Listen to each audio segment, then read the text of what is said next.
Welcome to the Champs App podcast, where we help players and parents demystify the world of minor hockey development and recruiting for both girls and boys. On today's episode, I talk with head coach of the Maine women's hockey team, Molly Engstrom. We discuss her amazing playing career, which includes 2 Olympics, several world championships, and a long professional career. We also talk about her plans for the Maine Black Bears team, including what kind of players she looks for when recruiting. This was an awesome conversation with Molly, so I hope you enjoy it. Before we get to today's amazing episode, I wanted to talk to you about the app part of Champs App. Did you know that there are over 30 NCAA coaches with Champs App profiles that you can connect with directly? These include coaches from every D1 conference. Champs App lets you create a free, beautiful online hockey resume to share with coaches, teams, and players. Your profile includes all the information coaches want to know to help decide if you are a player they want to keep on their recruiting radar.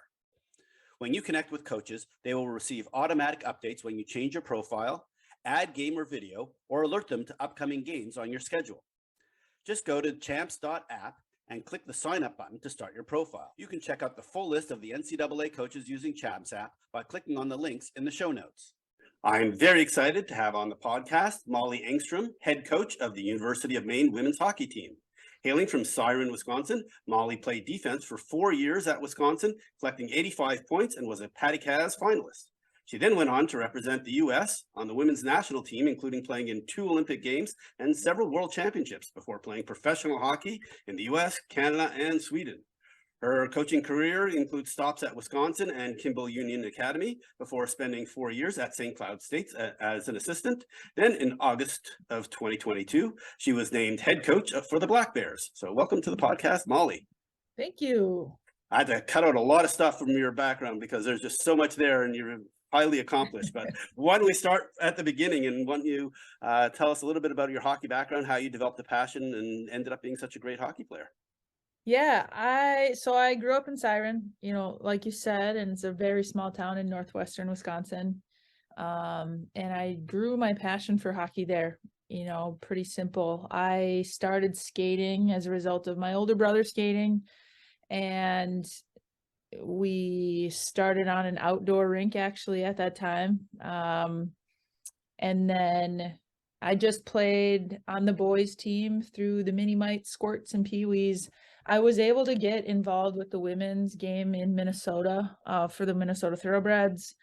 Tried out for a boys team, and then I think one of the dads in the stands, said, "Hey, there's a pretty good girl on the ice," and that's how I got involved with Minnesota hockey, and that's been a blessing of a relationship, obviously, now being in coaching and having such a strong relationship with the people there. And then I went to Culver Academies. So I moved away from Siren my junior and senior year, and then I ended up at the University of Wisconsin.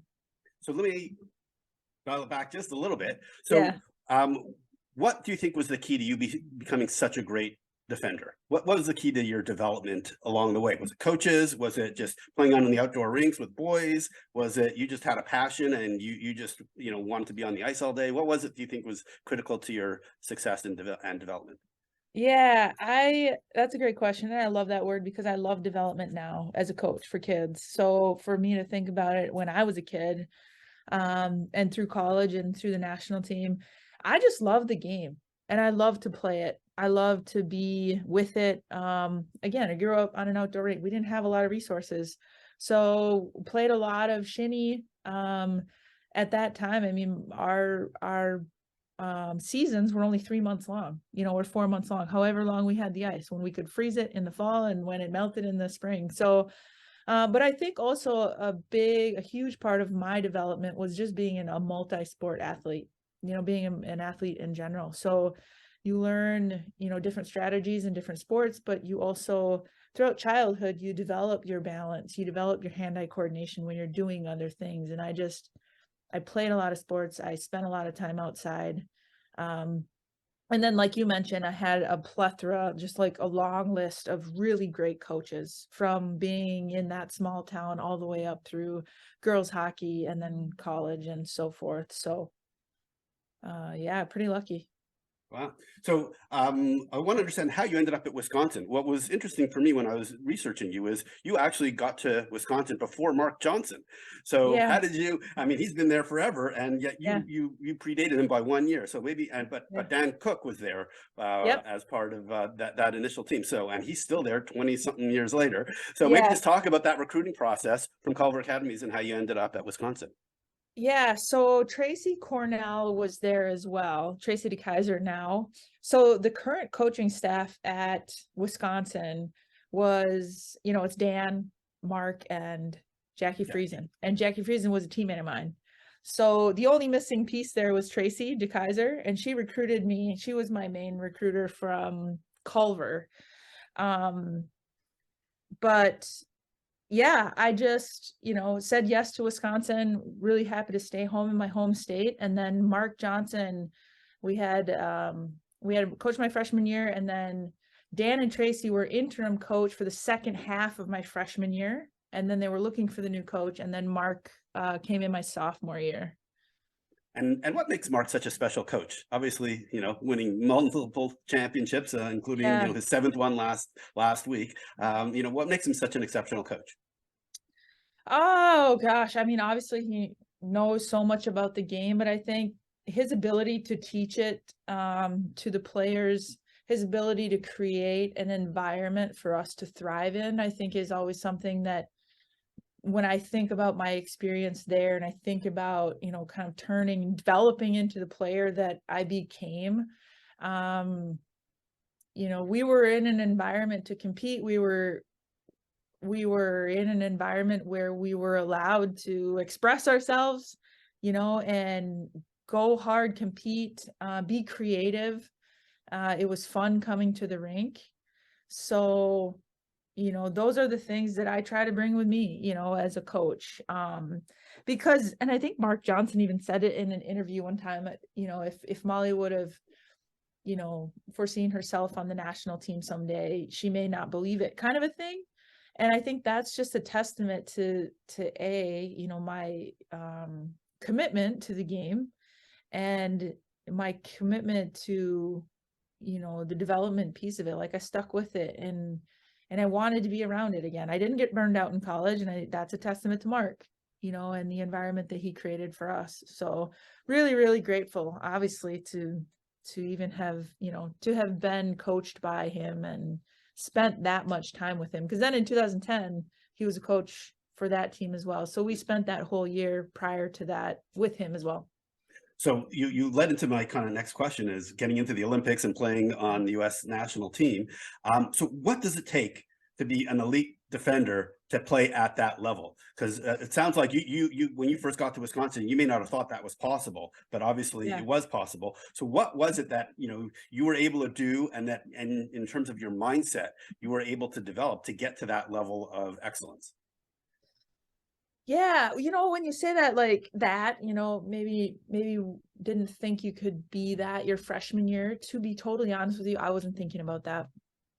And that was kind of the, getting invited to the USA hockey camps. It was like, do I think I can do this?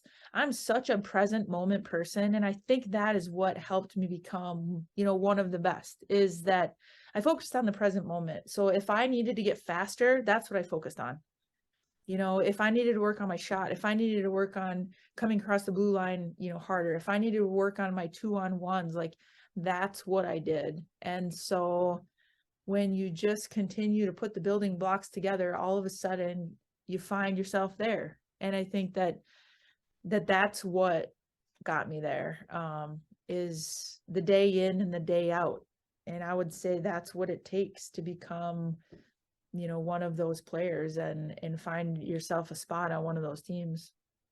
And we've had multiple former players who are now coaches on the podcast that went through the process of the selection process. Some of them made it to the Olympic Yep. team, some of them didn't, and they talked about the Mhm. stress involved. What was that like, that first time of making the Olympic team for you? Was it something that you felt like, yeah, that was within, probably going to happen, or do you feel like, oh, wow, you need to work for every inch to make that team? Yeah, you definitely have to work for every inch, always. But I think when I made my first Olympic team, it was really exciting. I remember feeling, I didn't feel so stressed, and maybe because I felt like I was playing well at the time.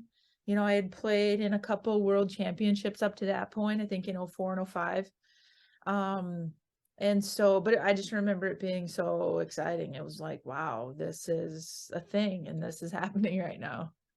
Nice, nice. So I could go on for another hour just talking to you about your time Yeah. with the US team and your playing days. I do want to kind of transfer a little bit more to your professional career because you Yeah. had a long professional career and you had a lot of firsts. I won't talk about the first from the NWHL as being the first player suspended in the NWHL. We'll move right past that one. I will talk about you scoring the game-winning goal against the Mississauga Chiefs in the inaugural CWHL championship. So Yeah. maybe just talk about what it was like, raising the trophy and just going through that experience as a professional. Yeah, that was a special moment. You know, that is probably the moment that I remember least about playing up there. Again, just being a process person and and a present moment person. Those were some of the most fun times I had training. I mean, those were so I was right in the thick of my training then. I was with the national team, making national teams, making the Olympic team, and being up there just in hockey country was really special. Just the way they treat the game, the players that I was able to play with and against. My job on the U.S. national team was to defend the best players, the best forwards in the world. And I was able to do that day in and day out in practice up there with Jana Hefford and Sherry Piper and, Vicky Sonahara even. I don't know how many people remember that name, but it was Coach of the big. University of Toronto women's Yeah, team right now. Yes, I know yeah, exactly who that is. Yeah. yeah.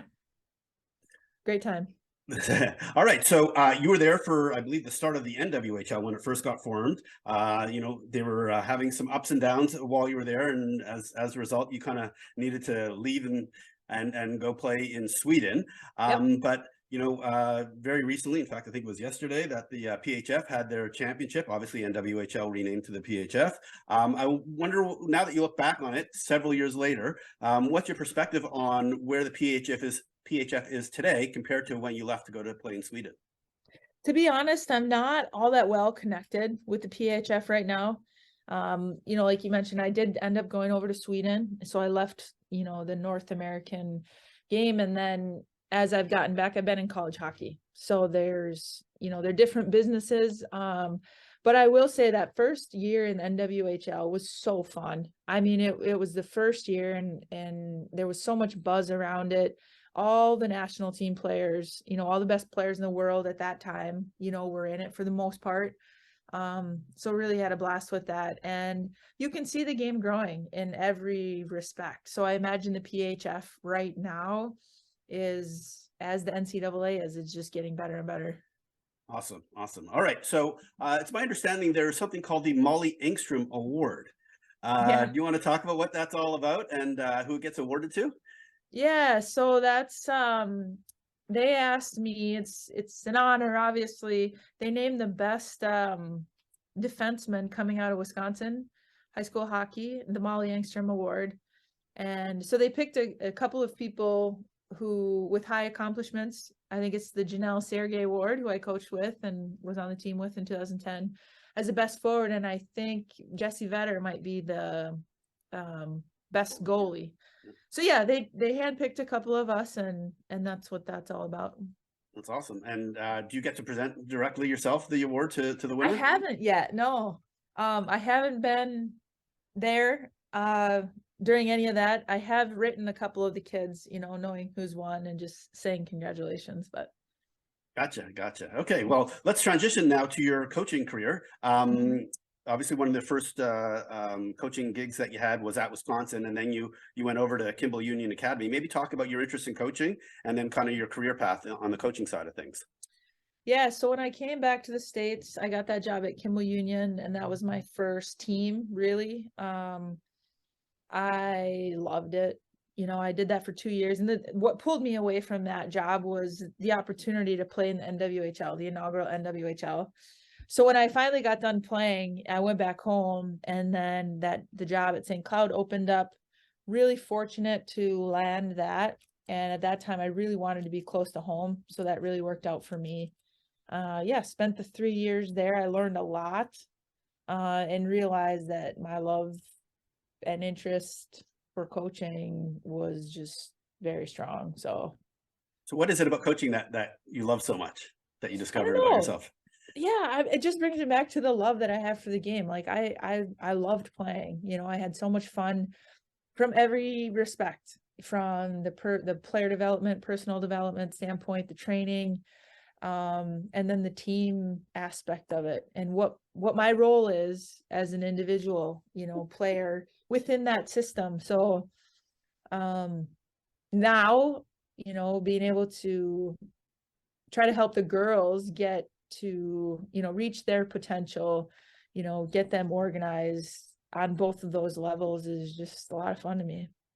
Awesome, awesome. All right, so maybe you could just talk about the process of you ending up at Maine. So I knew there was this whole weird thing going on with St. Cloud State, where Yeah. the coach was relieved of his duties, and then they went through the process of looking for a new coach, but they were announcing the finalists for the position publicly, which was just a little weird to me. And it ended up Brian Adelsky ended up getting the role, and then at Yeah. Maine, you know, the coaches ended up leaving kind of suddenly over the summer. Maybe just talk about that whole kind of uh, sequence of events, shall we say, Yeah. last summer. That whole mess.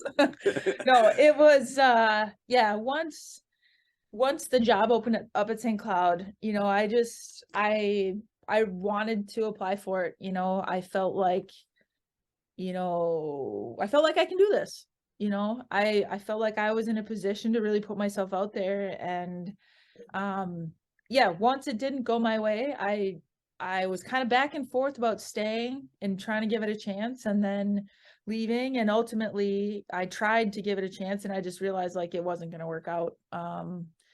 So at that point I actually left St. Cloud before I had anything else lined up. You know, and kind of go back to that, like, I live in the present moment, you know, and either something was going to come up that was right, or I realized I may just have to kind of wait this out because it was so late. And then when the job opened up at Maine late, I was like, wow, okay. So I ended up on the phone with Ken Ralph and then ended up getting this position, and I hurried up, got all my stuff from St. Cloud, put it in a U-Haul and drove out here. And I I showed up on a Friday night and I ran practice on a Saturday morning. Wow. Yeah. And then I think we were playing, you know, 2 weeks later. So it happened really fast. Wow. Okay. So before we get into the details of you actually coaching the team, maybe just give folks a little bit background about the University of Maine, obviously located in Orono, Maine, or close to Bangor, and you Yep. play in the Hockey East. Maybe just talk about the school, the students, population, the different majors that you know, the schools are really good at. Maybe, you know, tell folks more about University of Maine. Yeah, typically, well, there's about 11,000 students here. And when I got here, I was surprised at how big the campus is. You know, it's not a small school and it's not an enormous school, but I would say the campus and the acreage is more like a big school. Probably a little bit more grass than the inner city schools, obviously. But yeah, typical majors. You know, we have students in business, we have students in dietitian, like they want to be dietitians for master's degree. We here, at least, and I know it's not possible in all schools, but they can juggle being nursing and being a hockey player, which I know you can in a lot of places. But yeah, other than that, typical business, um, communications, that kind of thing. And what about the women's ice hockey facilities? The not just the rink, but also the training facilities and things like that. Yeah, yeah, yeah. The Alphon rink, actually, we're getting a new big time renovation, which has, I think it just went or is on its way to going through and getting passed. So we're gonna start getting renovations, I believe, this summer, on the lighting and the sound. And then the bigger kind of underbelly renovations are going to be coming within, I think, the next 2 years. So that's super exciting. I mean, to play in the Alphon, there's a lot of history here for Maine hockey. Obviously, more on the men's side. So it's really fun for me to be here. You can feel it every time you're in the Alphon. And then the opportunity to build something on the women's side. It's great. I think one of the biggest differences for me coming from St. Cloud, because that was my only experience, it's really fun to be around all Division I sports. Only men's and women's hockey is Division I at St. Cloud. So that was a huge transition for me. So we go to the basketball games, we have football here. So it's fun. And historically really strong men's team as well. So that Yeah. goes along with the women's team. So, so you didn't get the chance to, you haven't had any recruiting classes yet, obviously, since you started with the team so late, but you were able to fill out your coaching staff. Maybe just talk about Jen Richardson and Christy Hussey and how they ended up on your staff and the different roles they play on your team. Yeah, really lucky there. Again, with the late hire, I think we all wrapped all of that up within 2 weeks. And again, I don't know what coach is available in September, let alone 2 assistant coaches. So Kirsty had taken a couple of years off. She spent some time coaching at UConn, and Brown. And yeah, she's just been a blessing. She's so good. And I really feel lucky to have her. And then Jen Richardson hasn't been coaching. We met at USA 16-17 camp, and she told me she had this fire to get into coaching. So she kind of got out of it for, better than 15 years. And so when I was looking for a coach, I gave her a call and she was like, yeah, let's do it. So Jen's been with the D this year, and then Kirsty was with the forwards this year. Beautiful, beautiful. All right. So now that you got your kind of coaching staff set up and you're heading into your second year, you had a pretty good first year, all things considered, 15 and 18 and 2. That's pretty good. It's kind of consistent with where the team has been the previous years. What's your kind of strategy for how you're going to kind of move up the rankings, and what's your long-term strategy for the team? What's the style of play? What's the different kind of players that you're looking for? What's your perspective on that? Yeah, we did have a pretty good year. We were able to take some games from some of the teams that were ranked in Hockey East, the ECAC.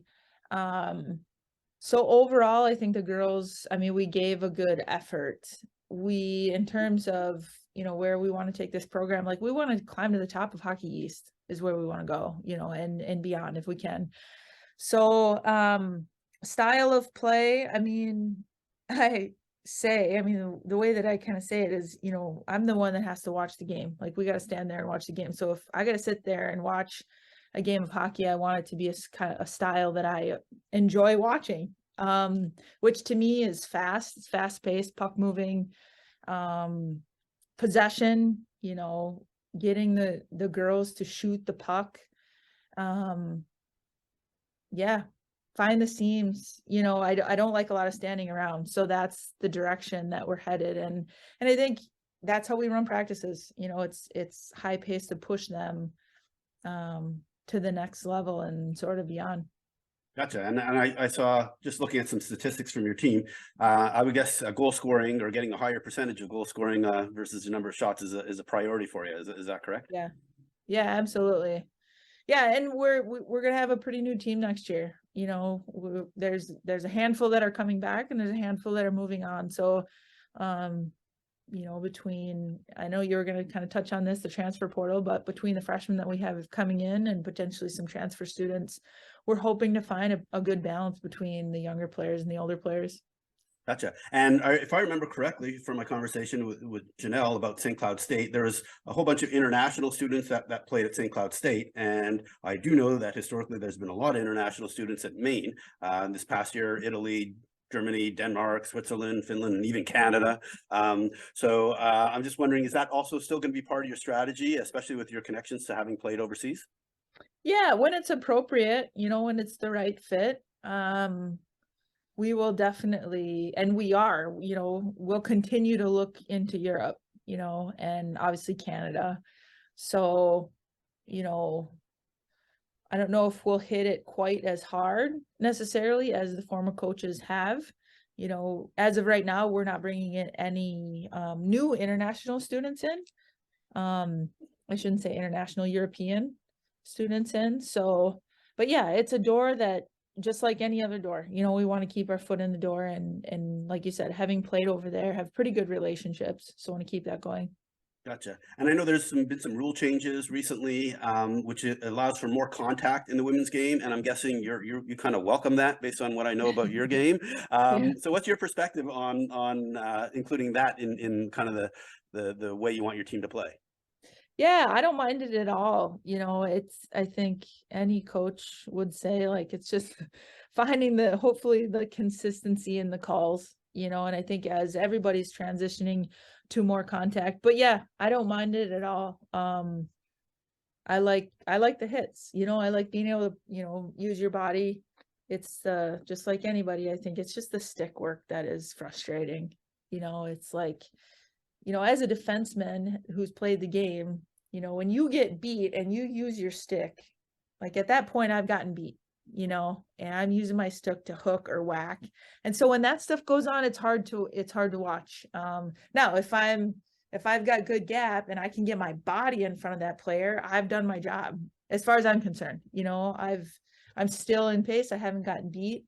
So I think it's the more of the stick work stuff that is frustrating for me personally. Gotcha. So I'm assuming you're going to, at some point over the summer or in the fall, you're going to have a bunch of prospective recruits come on campus, and part of your job is to sell them on coming to Maine. So what would your pitch be like to say, here's why you should come and play for Maine, for the Black Bears, and for Molly Engstrom? Yeah, I mean, we're invested. We're invested in each one of the players. We're growing a program. It's the same reason that I took the job here, which is it's an incredible opportunity. My dad always said, when opportunity comes knocking on your front door, you don't want to be in the backyard picking four-leaf clovers. Nice. So I mean, I think that's an incredible quote. Again, that's why I took the job. We're excited about the program. We're making changes from a personnel standpoint, and we're getting all of our players, to play at a high level. And if I'm a hockey player, that's what I'm interested in. Gotcha. Okay, so I got a very important question for you. Who would win a fight between a black bear and a brown bear? Oh, Black Bear for sure. Okay, just making sure. Yeah. Yeah. Any other answer would be. Right. So one other thing that I've noticed over the last couple of years is that historically the Maine women's program has not really had a strong social media presence. Is that something that you kind of shifted your focus on, because it's dialed up a little bit, but I'm sure there's probably more you'll be able to start doing over the summer. Yeah. I didn't realize that, not having strong social media presence, I didn't look back in the archives, but I did notice that when I got the job, and I think I jumped on Facebook, there weren't updates from, I think the last one was 2021 or something like that. So yeah, it was something I noticed immediately, and there's no reason to not have that presence and to build relationships. That's what this is all about. Relationship support.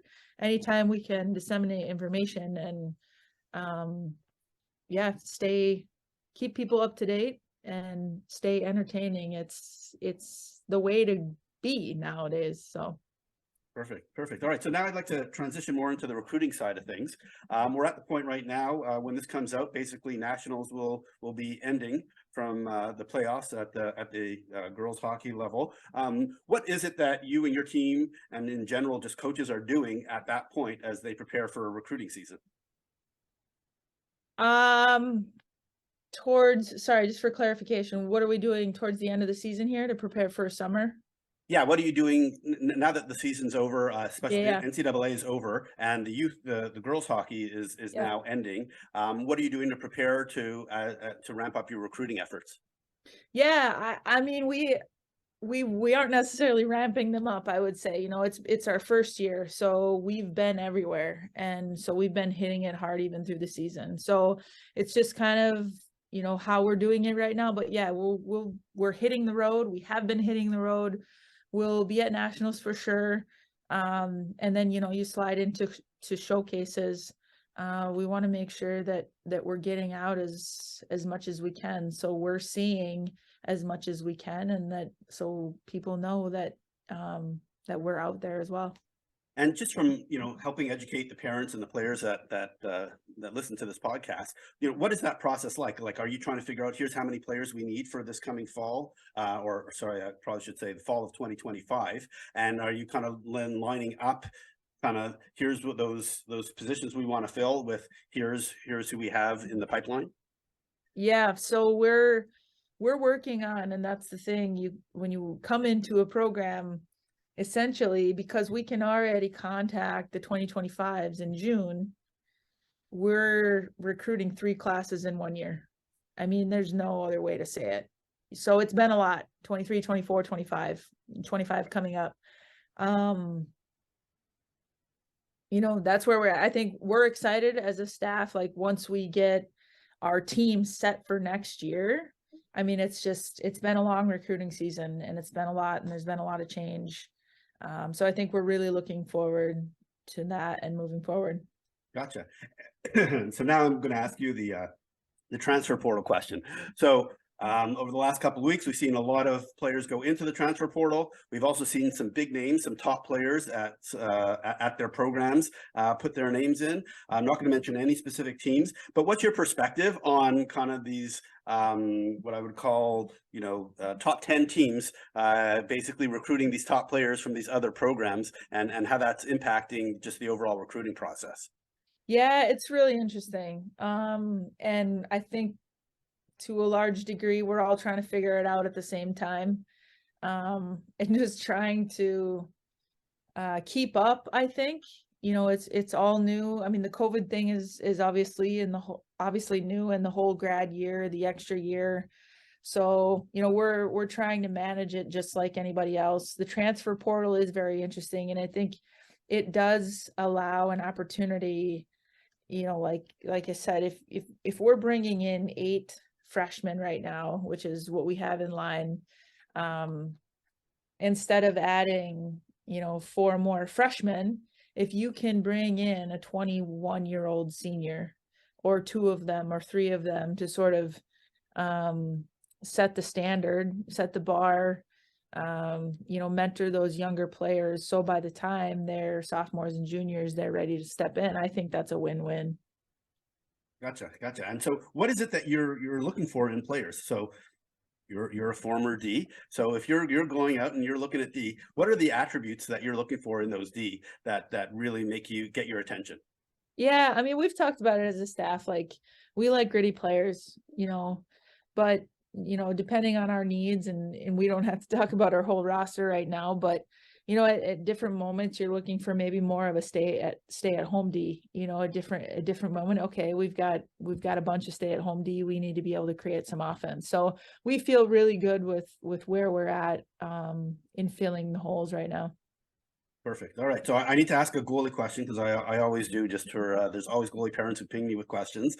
Any thoughts on what it's like to go to recruit goalies, and from the player side, what's your perspective? Because it's really tight on goalies. Very hard to find open positions at the D1 level. Still lots of opportunity at the D3 level. But any thoughts or perspective on on what's going on with goalies? Yeah, we're trying to find our 1-2 right now. And we did some juggling this year with the 3 goalies that we have. When you talk about going out on the road, I mean, it's a team effort. My eye tends to go to the players. Kirsty has an eye for the goalies. She's worked with goalies in her previous job, so that was kind of one thing. So I think she naturally gravitates towards that. But yeah, there's just not as many spots as player spots, so it's a tough deal. And to be honest, we're still trying to figure our situation out. Gotcha. Okay, last couple of questions. So, what advice do you have for players or parents as they start this process for the class of 2025? Any perspective? You've been doing this now several years. When you include your time at St. Cloud State, what's Yeah. your advice that you have? I mean, if you're sure, you're sure. That's one thing. Like you commit on the spot, but from 2023 to 2025, that's there's a big distance there, like a big period of time. So a lot of things can change in 2 years. So I'm always more on the side of taking your time with the process, because the school can change, the coaches can change, you're changing, your game is going to change in 2 years. So that would be my advice, to find the right fit, to have enough patience to find the right fit, because we see, and the rule I think has helped, but when you were able to commit as an 8th grader, it doesn't always work out because there's so much time that has passed. So that would be my 2 cents. Gotcha. Okay, last question. So I understand Maine is putting on some summer camps this summer. So maybe you want to tell folks about what's going on with those camps and how they can sign up and who all those different camps are for. Yeah, so Jan is working on that right now. Those are going to happen in July, towards the end of July. And I think she's in the moment, working on the registration and putting those pieces together. Historically, Maine has had the camps, and so we're trying to figure out, what to take from what it was and then how we want to kind of do it on our own. But yeah, great opportunity to come and see campus, spend some time with us, skate on Alphon on the arena, and get the experience of what it's like here. Like I always say, if you think, if you want to have a big city experience, you don't want to be considering Orono. It's a small town, it's a small place, and that's why I love it. So to be able to come up and like I said, experience that and figure out, does this feel good or is this maybe not the right fit? Perfect. Awesome. Well, Molly, I want to thank you so much for coming on the Champs App podcast. It's great to learn about your background, your amazing professional career and world national level career, and then obviously hearing about what your plans are for Maine. So thank you so much for doing this. Appreciate it. Thank you so much. I want to thank Molly for coming on the podcast. I really enjoyed hearing about what it took for her to become a world-class player. It was also very interesting to hear her plans for the Black Bear program and how she plans to take the team to the next level. You can connect with Molly on the Maine Women's Hockey website or her Champs App profile. Links to both are in the show notes. Thanks for listening to today's episode. Before you go, I wanted to share more about the app in Champs App. If you've listened to this podcast before, you know I spend a lot of time talking with coaches, parents, and players about the hockey recruiting process. One of the key questions that people want to know is, how does a player get noticed by college coaches? While there are many ways to be discovered, the easiest way to get on a college's radar is to send a coach an email and provide them all the information they need to assess if you are a player worth keeping their eyes on. That's where the app part of Champs App comes in. Champs App was designed based on all the conversations and feedback we received about the recruiting process, and we've built a tool to help players and coaches connect with a ton of the information they want to know. It all starts with creating a free, beautiful Champs App profile. After that, there's some pretty magical things that can happen to help make the recruiting process a little less overwhelming. Your Champs App profile includes all the basic academic, personal, and athletic information coaches want to know. Then, by including video, schedule information, and your coach's contact details, colleges can easily start their evaluation process. You just copy and paste your personalized link and send it to coaches so they can see your public player profile without even having to log in or create a Champs App account. Or you can connect directly with coaches on Champs App. More and more coaches are creating their own Champs App profiles and connecting with players themselves every day. Now coaches can have all the information they need to assess where you might fit in their recruiting plans. Even better, college coaches can track your progress throughout the winter and showcase seasons, because as you make changes to your profile, coaches will get notified to your updates. And in the future, we will be adding even more amazing features to improve your visibility to the recruiting process and hopefully increase your odds of success. If you want to see what a player or coach profile looks like before you start your own, look in the show notes to see some examples. My kids and I have used Champs App for their recruiting process. In fact, my son was invited to a AAA tryout thanks to his Champs App profile. So go to www.champs.app and start your player or coach profile. It only takes about 15 to 20 minutes to complete most of your key information. Good luck, and please let us know how it helped with your recruiting journey.